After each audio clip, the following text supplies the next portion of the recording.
నమస్కారం, అప్టెక్ జాబ్స్కి స్వాగతం. నేను మీ వివేక్. ఇవాళ మనం మన డైలీ కరెంట్ అఫైర్స్ అలానే డైలీ న్యూస్ ఏవైతే అంశాలు ఉన్నాయో వాటిలో ముఖ్య అంశాలు ముందుగా గమనిద్దాం. ముందుగా ప్రో బోనో, దీని యొక్క అర్థం ఏంటిది? మనం ఎప్పుడు న్యాయం గురించి మాట్లాడుకున్నా సరే మనందరికీ బేసిక్గా గుర్తొచ్చేది కోర్టులోకి కేసు వెళ్ళింది లేదు కోర్టులో ఒక కేసు మొదలైంది అంటే దాని యొక్క తీర్పు వెంటనే రాదు అని. కానీ అదే కారణం చూపిస్తూ చాలామంది పేద ప్రజలు అవ్వచ్చు లేదు బడుగు వర్గాలకు సంబంధించిన ప్రజలు అవ్వచ్చు, వీళ్ళందరూ కూడా న్యాయం దక్కించుకోలేకపోతున్నారు.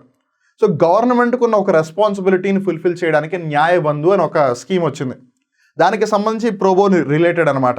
మరి ఇంతకీ ప్రోబోన్ అంటే ఏంటి? Because this is already been in the news for a longer period of time. అలానే రాయల్ సొసైటీ ఆఫ్ కెమిస్ట్రీకి సంబంధించి ఒక అవార్డు ఉంది. ఆ అవార్డుని ఏ పేరుతో పిలుస్తున్నారు? ఇన్ఫ్యాక్ట్ ఆ అవార్డు ఎవరికి లభించిందని మీకు ఆల్రెడీ తెలిస్తే కింద కామెంట్ సెక్షన్లో కామెంట్ చేసి చెప్పండి. జస్ట్ మీకు కొంచెం ఇంట్రెస్ట్ కల్పించడం కోసం చెప్తున్నాను. ఈ పర్సన్కే ఆ అవార్డు లభించింది. ఈ పర్సన్ పేరేంటో తెలిస్తే చెప్పండి, లేదంటే వీడియోని చూడండి. And this is Nyaya Bandhu related to pro Bono. And ఇక్కడ మీరు గమనిస్తే ఇది వరల్డ్ బ్యాంక్ లోగో అనమాట. వరల్డ్ బ్యాంక్ రీసెంట్గా ఇంటర్నేషనల్ డెట్ రిపోర్ట్ అని కూడా తీసుకొచ్చింది. దాన్ని ఒకవేళ మనం లిటరల్ ట్రాన్స్లేషన్ చేస్తే అంతర్జాతీయ అప్పు రిపోర్ట్ లేదు అంతర్జాతీయ రుణం రిపోర్ట్ అనమాట. సో రుణాలకి సంబంధించి రిలీజ్ చేసిన ఒక రిపోర్ట్ అది. అలానే కందూరి ఉర్స్ అనే ఒక పండుగ మన భారతదేశంలో ప్రస్తుతం జరుగుతోంది. ఇది ఏ రాష్ట్రంలో జరుగుతోంది? అలానే కుదన్కులం న్యూక్లియర్ పవర్ ప్లాంట్ మొదలైనప్పటి నుంచి వార్తల్లో ఎప్పుడూ కూడా ఏదో ఒక కాంట్రవర్సీ నిలుస్తూనే ఉంది. కాంట్రవర్సీ ఎందుకంటే అది న్యూక్లియర్ పవర్ ప్లాంట్ కాబట్టి. కానీ ఇక్కడ మనం జాగ్రత్తగా గమనిస్తే అది ఇండియాలోనే లార్జెస్ట్ న్యూక్లియర్ పవర్ ప్లాంట్ లేదు ఇన్స్టాలేషన్ కెపాసిటీ పరంగా లార్జెస్ట్ న్యూక్లియర్ పవర్ ప్లాంట్. మరి అది ఏ దేశంతో ఒక భాగస్వామ్యాన్ని ఏర్పాటు చేసుకుని స్థాపించబడింది? దానిని ఎవరు డెవలప్ చేస్తున్నారు? ఇలా వీటన్నిటికి సంబంధించిన అంశాలు కూడా మనం ఈ వీడియోలో గమనిద్దాం. సో ముఖ్యాంశాలు అయితే గమనించారు. ఇప్పుడు వివరాల్లోకి వెళ్దాం. బట్ అగైన్ వివరాల్లోకి వెళ్లే ముందు మీరు రెండు ముఖ్యమైన విషయాలు తెలుసుకోవాలి. ఒకటి, ఏపీపీఎస్సీ గ్రూప్ 1 గ్రూప్ 2కి సంబంధించి అప్టెక్ జాబ్స్ భారీ ఆఫర్ తీసుకొచ్చింది. ఏపీపీఎస్సీ గ్రూప్ 1 గ్రూప్ 2 రెండింటి మీద కూడా మీకు 50% ఆఫర్ ఇస్తుంది. అలానే ఒకవేళ మీరు అప్టెక్ 123 అన్న కోడ్ని యూస్ చేస్తే మీకు అడిషనల్గా ఇంకో 10% డిస్కౌంట్ వస్తుంది. అంటే 60% ఆఫర్ ఇస్తుంది అప్టెక్ జాబ్స్. అప్టెక్ జాబ్స్ యాప్లో గ్రూప్ 1 అవ్వచ్చు గ్రూప్ 2 అవ్వచ్చు, వీటికి సంబంధించిన వీడియో లెక్చర్స్తో పాటు చదువుకోవడానికి స్టడీ మెటీరియల్, మిమ్మల్ని మీరు టెస్ట్ చేసుకోవడానికి చాప్టర్ వైజ్ టెస్టులు, ఆ టెస్ట్లకి సంబంధించిన వీడియో ఎక్స్ప్లెనేషన్ అన్నీ కూడా లభిస్తాయి. సో దట్ మీ ప్రిపరేషన్ అంతా కూడా హోలిస్టిక్గా అంటే కాంప్రిహెన్సివ్గా అంతా కలుపుకొని జరుగుతుంది. అండ్ రిమెంబర్, ఇదంతా కూడా మీ ఫోన్లోనో లేదా మీ ఆండ్రాయిడ్ ట్యాబ్లెట్లోనే వస్తుంది కాబట్టి మీరు ఎక్కడికో దూర ప్రయాణాలు చేయడం, ఇంటికి దూరంగా ఉండడం లేదు ఇబ్బందులు పడుతూ చదువుకోవడం ఇలాంటివి ఏం ప్రాబ్లమ్స్ ఉండవు. సో ప్రిపరేషన్ అనేది చాలా కంఫర్టబుల్గా కన్వీనియంట్గా జరుగుతుంది. ఒకవేళ వీడికి సంబంధించి మీకు ఏ విధమైన డౌట్ ఉన్నట్టయితే 9133449696 నెంబర్కి కాల్ చేయండి. మీ డౌట్స్ అన్నిటిని క్లారిఫై అయిపోతాయి. అలానే నవంబర్ నెలకి సంబంధించిన Navamsa current affair edition in brief already release అయిపోయింది. ఒకవేళ మీరు కనుక దీన్ని పర్చేస్ చేయాలి అనుకుంటే అప్టెక్ జాబ్స్ ప్లస్ యాప్కి వెళ్ళి పర్చేస్ చేయొచ్చు. On that note let's get into the details of today's current affair. So మొదటిది pro bono legal service program. Legal service program అంటే లీగల్ న్యాయ సర్వీస్ సేవ ప్రోగ్రామ్ కార్యక్రమం, న్యాయ సేవ కార్యక్రమం. బట్ ప్రోబోనో ఏంటి మనం కొద్దిసేపట్లో తెలుసుకుందాం. It is an initiative of the department of justice launched in April 2017. So ఈ ప్రోబోనో లీగల్ సర్వీస్ ప్రోగ్రామ్ ఏదైతే ఉందో దీనిని ఒక విధంగా న్యాయబంధు అని కూడా పిలుస్తున్నారు. ఇక్కడ మీరు లోగోను కూడా గమనించవచ్చు, న్యాయబంధు ప్రోబోనో లీగల్ సర్వీసెస్. న్యాయం అంటే జస్టిస్, బంధువు అని అంటే ఒక విధంగా చుట్టం లేదా ఫ్రెండ్ అని అర్థం. అంటే మన ఫ్రెండ్ కానీ బంధువు కానీ ఎవరైనా న్యాయానికి సంబంధించి ఇబ్బందుల్లో ఉంటే వాళ్ళని ఆదుకునే ఒక సేవే ఈ న్యాయబంధు అనమాట. దీన్ని ఎప్పుడు స్టార్ట్ చేశారు? 2017 సంవత్సరం ఏప్రిల్లో స్టార్ట్ చేశారు. ఇంతకీ దీని యొక్క ఉద్దేశం ఏంటి? Enhancing access to justice for marginalised sections of the society and the states constitutional obligation of providing free legal aid for all. So ఇక్కడ బేసిక్గా రెండు ముఖ్యమైన అంశాలు ఉన్నాయి మనం గమనించాల్సింది. ఒకటి, enhancing access to justice for marginalised sections of the society. అంటే సమాజంలో ఎవరైతే బడుగు వర్గాలు ఉన్నారో, ఎవరైతే నిమ్న వర్గాలు అని కూడా పిలుస్తుంటారు అప్పుడప్పుడు, డౌన్ ట్రోడన్ సెక్షన్స్ ఏవైతే ఉన్నాయో వాళ్ళకి న్యాయం దక్కించుకోవడం అంత ఈజీ కాదు, అంత సులువైన అంశం కాదు. బికాస్ మీ తరపున ఒక న్యాయవాది వాదించాలి అంటే వాళ్ళకు ఫీజు ఛార్జ్ చేస్తారు. అలానే ప్రొసీడింగ్స్ కన్నింటికి కూడా ఇంత అని ఒక ఛార్జ్ ఉంటుంది. వాళ్ళు ఆ ఛార్జెస్ అన్ని పే చేయాలి. వాళ్ళు ఈ డబ్బులను ఇక్కడే ఇచ్చుకుంటే వాళ్ళు రోజువారీ జీతంలో వాళ్ళు బ్రతకలేరు. సో ఇలా వాళ్ళకి ఎన్నో ఇబ్బందులు. సో వాళ్ళని ఉద్దేశించుకుని వాళ్ళకి న్యాయం దక్కాలంటే మరి ఆబ్వియస్లీ వాళ్ళకి అది అఫోర్డబుల్ ప్రైస్లో ఉండాలి, యాక్సెసిబుల్గా ఉండాలనే ఉద్దేశంతో ఒకటి. రెండవది వచ్చేసి states constitutional obligation of providing free legal aid for all. ప్రతి ఒక్కళ్ళకి కూడా ఉచిత న్యాయ సేవ, ఉచిత న్యాయ సహాయం అందించాలి అని చెప్పి మన రాజ్యాంగంలో పొందుపరచబడింది. It is there in the constitution. Of course అది ఫుల్ఫిల్ చేయడం చేయకపోవడం అనేది గవర్నమెంట్ మీద ఆధారపడి ఉంది. But it is an obligation on the government కదా, అంటే ఖచ్చితంగా చేసి తీరాలి. సో దాన్ని దృష్టిలో పెట్టి, ఈ రెండు అంశం దృష్టిలో పెట్టుకుని ఈ ప్రోబోనో లీగల్ సర్వీస్ ప్రోగ్రామ్ అయితే వచ్చింది. స్టార్ట్ అయింది ఎప్పుడో తెలిసిపోయింది కదా. ఇంతకీ ప్రోబోనో అంటే ఏంటి అన్న డౌట్ మీకు కూడా వస్తుండొచ్చు. Pro bono is actually a Latin phrase that means for the good of the people, అంటే ప్రజల యొక్క మంచి కొరకు, ప్రజల యొక్క శ్రేయస్సు కొరకు ఒక న్యాయ సేవ కార్యక్రమం అనమాట. అంటే ప్రజలకు మంచి చేసే న్యాయ సేవ కార్యక్రమమే pro bono legal service programme. దీనినే న్యాయ బంధు అని అంటున్నారు. ఇది 2017లో లాంచ్ అయింది, గుర్తుపెట్టుకోండి. నెక్స్ట్ వచ్చేసి Kudankulam nuclear power plant. Kudankulam nuclear power plant అనేది ఎప్పుడూ కూడా న్యూస్లో ఉంటూనే ఉంది, బికాస్ ఇది రీసెంట్గా ఎస్టాబ్లిష్ అయిన న్యూక్లియర్ పవర్ ప్లాంట్ కాబట్టి. తారాపూర్ అవ్వచ్చు, నరవరా అవ్వచ్చు, ఇవన్నీ కొంచెం ఓల్డ్ అని చెప్పాలి. బట్ కంపారిటివ్గా రీసెంట్గా ఎస్టాబ్లిష్ అయిన న్యూక్లియర్ పవర్ ప్లాంట్ ఏదైనా ఉందా అంటే అది కుదన్కులం. అండ్ దానికి గల ఇంకో రీజన్ ఏంటి ఎక్కువ వార్తలు ఉండడానికి అంటే, it is the largest nuclear power station, అంటే మన భారతదేశంలోనే అతిపెద్ద అణుశక్తి విద్యుత్ ప్లాంట్ అనమాట అది. It is the largest nuclear power plant with current installed capacity of 2 gigawatts. So మన భారతదేశంలో ఎక్కువగా న్యూక్లియర్ ఎనర్జీ ఎక్కడ ప్రొడ్యూస్ అవుతుంది అని అంటే కుదన్కులం న్యూక్లియర్ పవర్ ప్లాంట్లో. It is situated in Kudankulam, Tirunelveli district of Tamil Nadu. Tamil Nadu రాష్ట్రంలోని తిరునల్వేలి జిల్లాలో కుదన్కులం అనే ప్రాంతంలో ఈ అణుశక్తి విద్యుత్ ప్లాంట్ ఉందన్నమాట. It is a civilian nuclear power plant. Civilian nuclear power plant అంటే ఏంటి?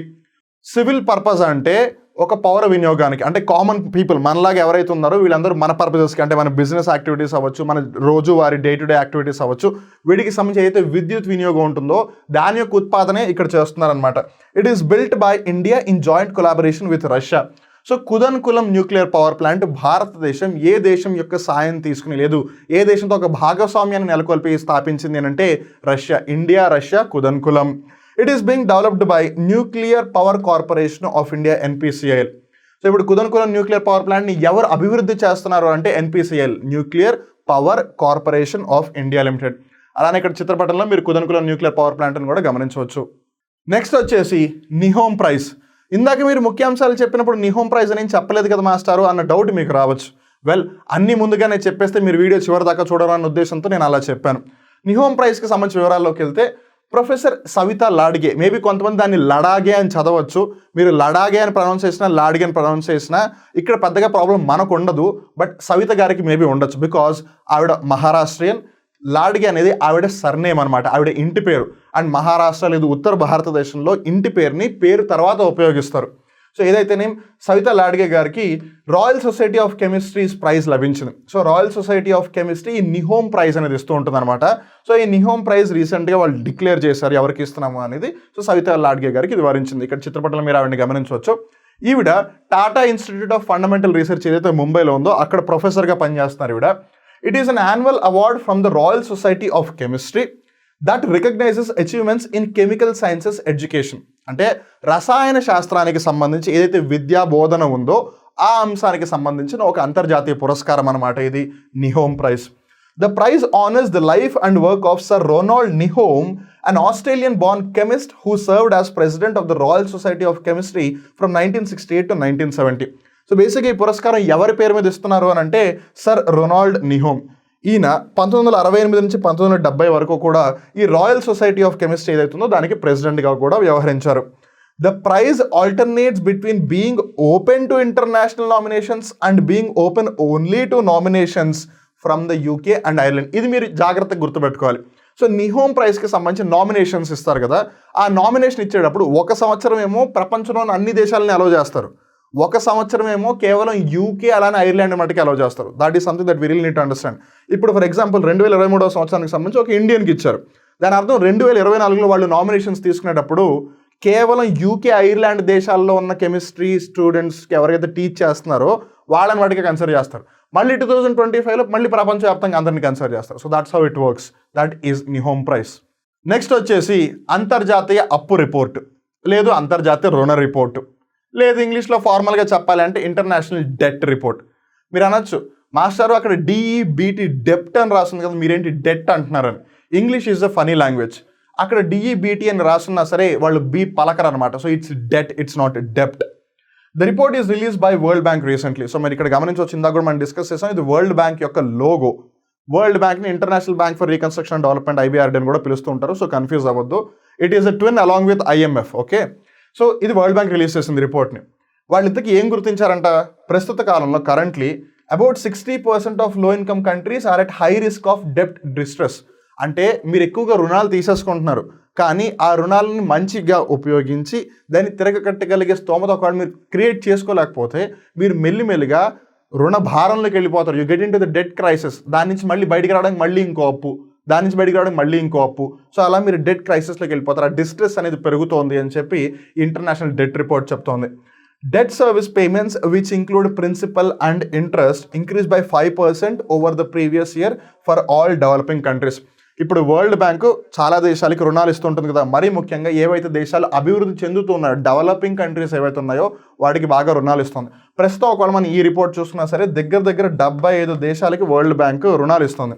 సో ఈ 75 దేశాలు కానీ కన్సిడర్ చేస్తే దగ్గర లాస్ట్ ఇయర్తో పోలిస్తే 5% ఎక్కువగా లోన్స్ తీసుకుంటున్నారంట. ఇప్పుడు లోన్ తీసుకుంటే ఓన్లీ అసలే కట్టం కదా, దాని మీద వడ్డీ కూడా కట్టాల్సి వస్తుంది.